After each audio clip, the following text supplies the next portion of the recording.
Olá, meus amores, eu sou a Isa e se você é novo aqui no canal, seja muito bem-vindo. Quero compartilhar com vocês nesse vídeo coisas que eu gostaria que tivessem me contado antes de viajar para o Japão. Como vocês sabem, né, sou guia de turismo no Japão, tenho minha empresa aí, então eu trabalho com serviços turísticos no Japão e eu não poderia deixar de passar essas informações para vocês, que eu sei que elas são escassas aqui no YouTube. A primeira e mais polêmica, que eu acho que é a que todo mundo já sabe, é sobre o idioma, sobre se eles falam inglês ou não. No Japão você vai ver que é difícil sim encontrar pessoas que falem inglês, um inglês tão bom assim, em vários lugares. Por quê? Gente, pensa comigo, aqui no Brasil todo mundo fala inglês? Não.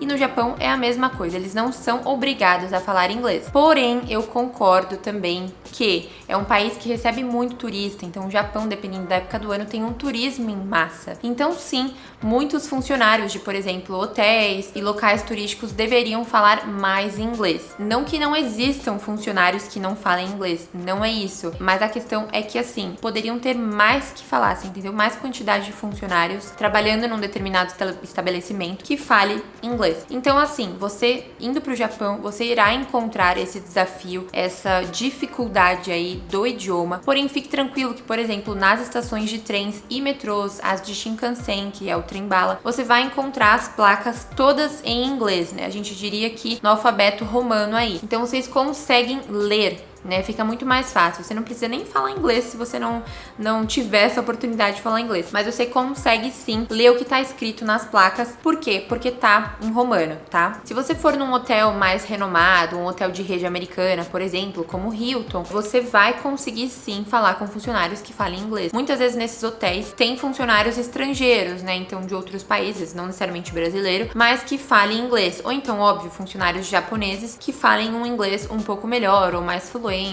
e afins. Talvez vocês encontrem uma dificuldade maior se for num hotel um pouquinho mais assim, business hotel, um hotel mais simples, um pouco mais barato. Talvez tenha um funcionário que fale inglês ou então que fale um inglês mais ou menos. Uma outra coisa interessante para falar para vocês sobre o inglês é que quanto mais você viajar para o interior, né, tipo, quanto mais interior a região no Japão for, menos a chance de você encontrar alguém que fale inglês. Então veja bem, se você quer explorar bastante o Japão e ir para regiões não tão turísticas ou não muito frequentadas por turistas, é interessante que você consiga reservar hotéis que de repente sejam hotéis de rede, ou então hotéis maiores, que, por exemplo, esteja mais acostumado a receber turista, ou então, de repente, que você contrate uma guia de turismo que possa te acompanhar ali naquela região, ou então que você também não se importe muito, mas que tenha internet no celular para conseguir usar um Google Tradutor, por exemplo. Então eu acho que você só precisa ter atenção, tá? Não estou dizendo que não é para ir para essa região, pelo contrário, vá. É muito legal visitar regiões no Japão que não são turísticas, mas que você tenha esse preparo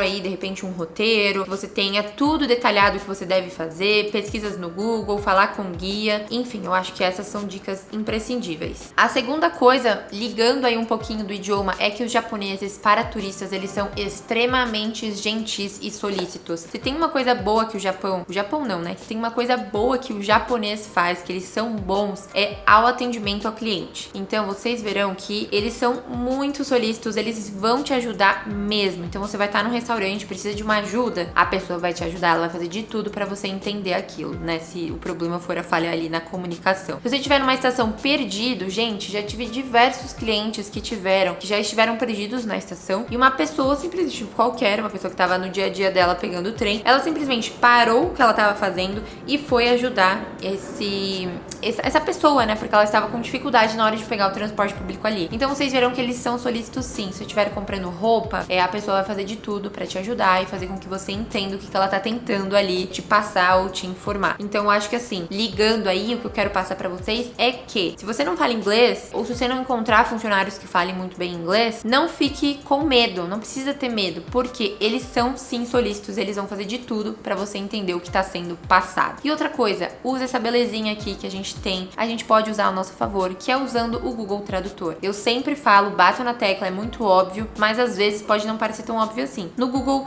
você consegue utilizar a câmera, que é o Google Lens, que tá atrelado ao Google Tradutor, que você consegue traduzir o que tá escrito, por exemplo, num menu. Então tá tudo escrito em japonês, você pega, traduz pela câmera ali no menu assim e pronto, ele vai traduzir automaticamente. Se você fala inglês, recomendo que você coloque a tradução para o inglês, porque sai uma tradução um pouco mais precisa. Caso você não fale inglês e somente português mesmo, aí não tem problema, vai em português mesmo que você vai conseguir entender o contexto, pelo menos, do que tá dizendo ali. E é isso, assim, eu falo que a gente fica com medo, né, conhecendo um país desconhecido, com um idioma completamente diferente. Eu entendo esse receio, mas eu tô aqui justamente para te deixar um pouco mais tranquilo e falar a realidade para vocês como residente do Japão e guia de turismo. A terceira coisa que também acho que na internet hoje já tá um pouco assim, muito mais informado, mas é que no Japão tem muito turista, gente. O Japão é um país que recebe muito turista diariamente de diversos países por aí e tem sim, dependendo da época do ano, um turismo em massa. Então vou te dar um exemplo. Agora em março e abril, que é a época de cerejeiras, que é a primavera, que é a altíssima temporada no Japão, o Japão fica muito cheio. Então os locais, os pontos turísticos,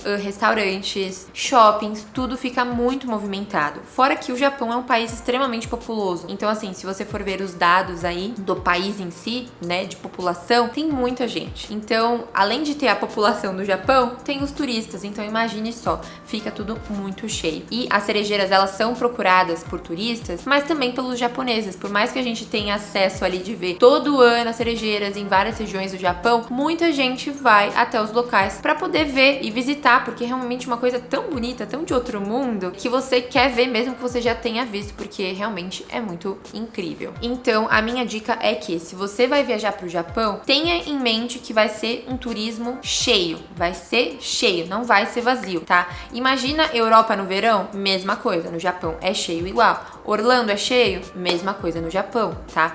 É cheio sim. Então assim, se organize. Eu estou falando isso por quê? Porque os japoneses, né, até quem estrangeiro que mora no Japão, num geral, é todo mundo muito organizado, faz tudo com antecedência. Então reservam tickets com antecedência, reservam hotéis com antecedência, compram passagens de trem-bala com antecedência e eu recomendo que você faça o mesmo. Ah, Isa, mas nossa, eu tenho que ficar reservando tudo com antecedência? Praticamente tudo. Então hotel, reserve sim com antecedência, isso aqui é uma coisa óbvia. Ticket de trem-bala, você pode reservar com antecedência ou não, depende da rota e da época do ano que você tá indo visitar. Museus digitais, principalmente, por exemplo, o TeamLab Planets e o TeamLab Borderless, que é o novo que reabriu no Japão, em Tóquio, recomendo que você reserve sim com antecedência, porque são museus muito procurados. Não sei se vocês sabem, mas o TeamLab Borderless, que ele estava aberto até 2021, se eu não me engano, ele foi um museu que em 2019 saiu no Guinness Book, porque foi o museu mais visitado do mundo. Então é um museu muito conhecido e muito bonito e muito diferente. Recomendo que você reserve com antecedência. Outro ponto, por exemplo, o Shibuya Sky. O Shibuya Sky é um observatório moderno, né, e recente em Tóquio, em Shibuya. Então eu recomendo também que você reserve com antecedência, principalmente se você quer visitar o local, que é o observatório, no pôr do sol, que é a época, né, o horário, no caso, mais procurado. Então reserve com antecedência. Eles não aceitam compras na hora. E resumindo, só para finalizar esse tópico, tô falando isso só para vocês terem uma ideia da quantidade de pessoas que tem e que é possível, mesmo tendo muita gente, você aproveitar o país e reservar as coisas com antecedência, tá? A quarta coisa que eu quero pontuar aqui é que no Japão você se anda muito turistando. Ah, Isa, mas em qualquer viagem a gente anda muito. Sim, vocês têm um ponto, de fato, a gente anda muito em viagens, né? A gente gosta de aproveitar e estamos certos. Mas, gente, no Japão é muito mais. Vocês não têm ideia do quanto mais é. E eu falo isso pra todos os meus clientes e quando eles chegam lá, eles realmente confirmam. Nossa, Isa, realmente se anda muito mais no Japão.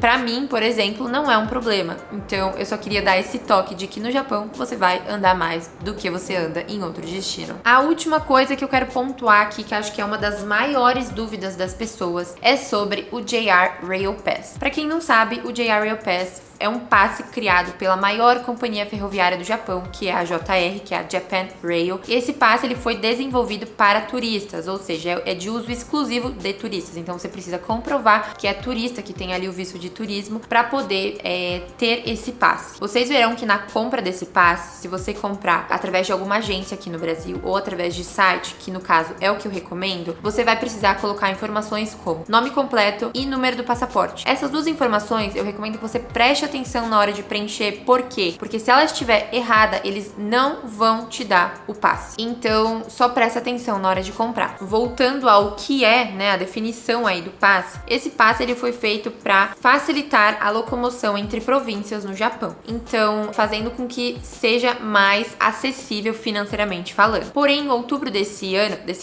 em outubro de 2023, o passe sofreu um reajuste de valor. Então, ele ficou mais caro. Sendo assim, ele não vale mais a pena para todo mundo. Vai depender muito do que você for fazer no Japão, quantos dias você vai fazer, vai ficar no país e assim por diante. Esse passe, você só pode usar ele em todos os trens, ônibus, ferries, enfim, da JR. Se você pegar um metrô ou qualquer outro trem que seja de outra linha, tem que ser da JR, você não consegue usar o passe, ou seja, ele não cobre outras linhas de trens. Então aí vem o caso do cartão transporte. O cartão transporte, para vocês entenderem, ele é como se fosse o bilhete único de São Paulo, o Metrocard de Nova York. Ele é um cartão pré-pago que você vai usar em todos os transportes públicos do Japão. Existe o Suica e o Ikoka, que na verdade esses dois cartões, eles são da JR, que é da companhia de trem, e o Pasmo, que é da companhia de metrô de Tóquio. Os três funcionam no Japão inteiro, você não tem problema nenhum, em absolutamente nenhum tipo de transporte, então você consegue usar. E qual que é a diferença dos dois cartões da JR? O Ikoka, ele é da região de Kansai, de Kyoto, Osaka e etc. E o Suica, ele é da região de Kanto, que é Tóquio, Kanagawa e afins. Os três têm a mesma função, então você pode adquirir qualquer um dos três que você consegue usar por todo o Japão. Então, o JR Pass, uma vez que você compra ele, seja por agência ou online, você precisa trocar ele no Japão pessoalmente. Então, você vai receber, se for online, um e-mail com as informações do passe, comprovação da compra. E se for por agência, você vai receber como se fosse um voucher na sua casa e vai precisar levar ele com você para o Japão. Quando você chegar nos guichês das estações da JR, você vai precisar apresentar o seu passaporte, esse voucher ou então o passaporte e o seu e-mail de compra para poder efetuar a troca e receber o passe em mãos, né, em espécie. Esse passe, gente, ele não é nada muito futurístico, ele é literalmente um pedaço de papel. Eu acho que o Japão poderia sim atualizar esse formato aí de você não precisar ir até a estação trocar esse passe, mas infelizmente funciona dessa forma até hoje. Então você vai precisar tirar um tempinho aí da sua viagem, recomendo que seja logo nos primeiros 2 dias de viagem para fazer a troca desse passe. Uma vez que você trocou, você pode já ter reservado os trechos que você irá usar. O trem-bala online, caso você tenha feito a compra desse passe online, ou você vai precisar trocar e comprar todos os tickets de trem-bala que você for utilizar durante a sua viagem na estação. Comprar eu digo entre aspas, porque na verdade você já comprou o passe, então você não vai precisar pagar nada a mais para utilizar os trens-balas. Sendo assim, para você fazer a troca desse JR Rail Pass, você pode fazer diretamente no guichê na hora que você trocar o passe, que na verdade você vai só ter direito a um trecho de trem-bala e aí o restante você vai precisar fazer na máquina da estação. Vocês verão que as máquinas das estações de bilhetes, né, aquelas maquininhas de bilhete, elas são bem intuitivas, então o layout dela é bem fácil de você manusear, de você mexer ali e tem como você alterar o idioma para inglês. Então você falando inglês ou não, você já consegue ler o que está escrito ali na tela. Como eu falei, é bem intuitivo e você precisa ter o passe em mãos e o passaporte, porque você vai precisar colocar o número do seu passaporte na tela para poder fazer a reserva dos trechos que você for usar trem-bala. Acho que ficou bem claro. O último ponto que seria interessante falar para vocês sobre o cartão transporte e o JR é que se você tem o JR, você vai precisar ter o cartão transporte também, pelo motivo que eu falei. Você vai precisar usar o cartão transporte em outras linhas de metrô e trem que não são da JR, que o passe não irá cobrir. Se for o caso de você não adquirir o JR Pass e somente o cartão transporte, tá tudo certo, mesma coisa você consegue usar em todos os transportes públicos, inclusive os da JR. Ah, Isa, mas aí como que eu faço para comprar um ticket de trem-bala? Você compra nas máquinas da estação da mesma maneira, só selecionando o trecho, a data e o destino que você vai usar o trem-bala. E aproveitando aqui que eu estou fazendo esse vídeo sobre dicas, né, coisas que eu gostaria de tivessem me falado antes de visitar o Japão, é que eu quero falar também para vocês sobre o meu manual do turista, que é um e-book, é um guia que eu desenvolvi para os meus meus clientes, ele é tão bom, ele é tão enxuto e completo, que eu decidi vender, abrir as vendas ao público. Então você pode ser meu cliente ou não, você vai ter essa possibilidade aí de comprar esse manual. Esse e-book, gente, ele é muito completo. Eu, modéstia à parte, eu consegui reunir o máximo de informações que um turista deve saber e precisa saber antes de visitar o Japão. São informações que eu encontrei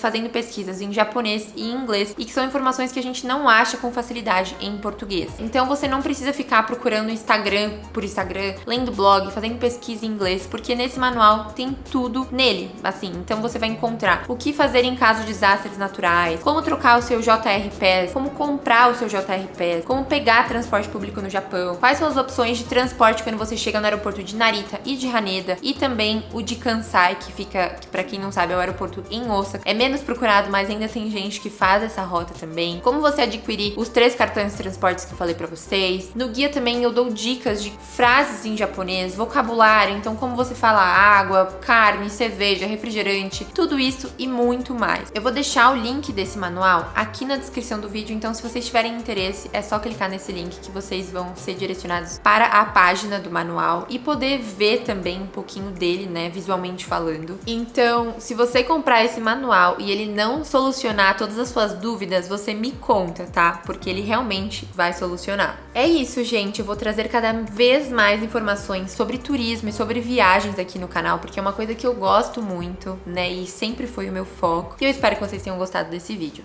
Um beijo e até o próximo.